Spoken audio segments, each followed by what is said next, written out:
The quickest way to determine in a given day how many satellite passes are good at your location is to come to the tracking list here, maximum elevation.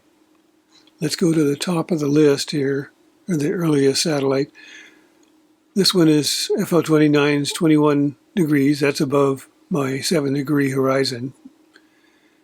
This is 7.8. I might get something out of that briefly. So I check marked that one. 14.1 is above 7, so I check marked that one. 41 degrees is good. But this is 5.2 degrees. I probably won't see that unless it's out to the Pacific, because I have a lower horizon out there of 1 to 3 degrees. Let's go down to the bottom half of the list. 14.8, check marked. Half degree, obviously not check marked.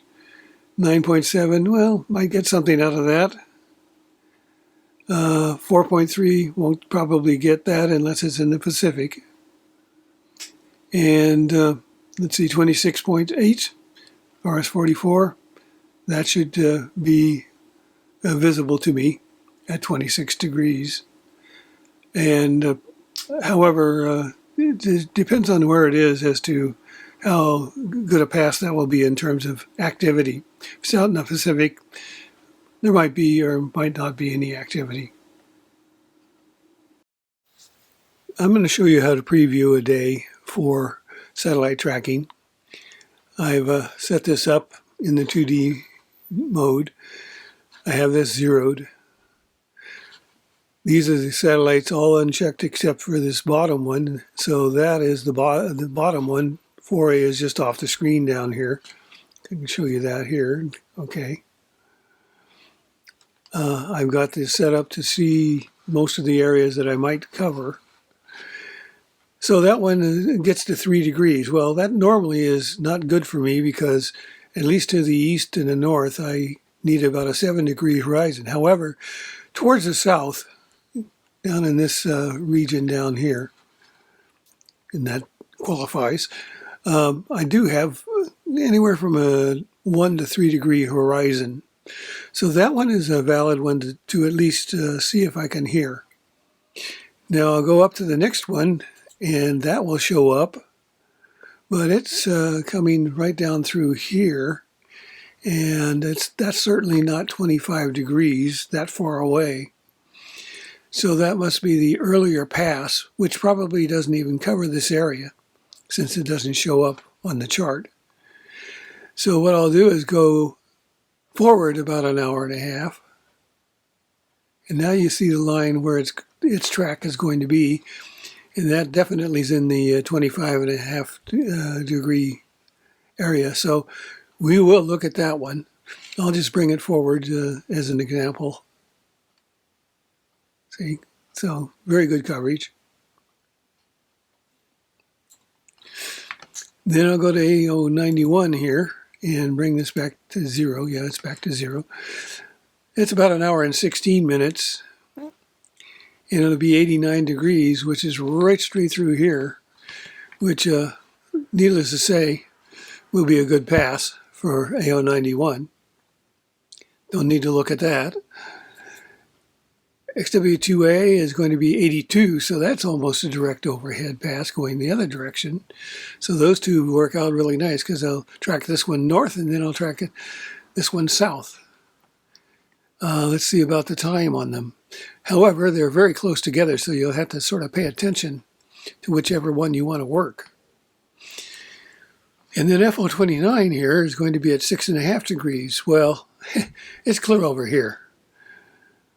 So that's not going to be very good because that's at pretty close to the zero time that we're at.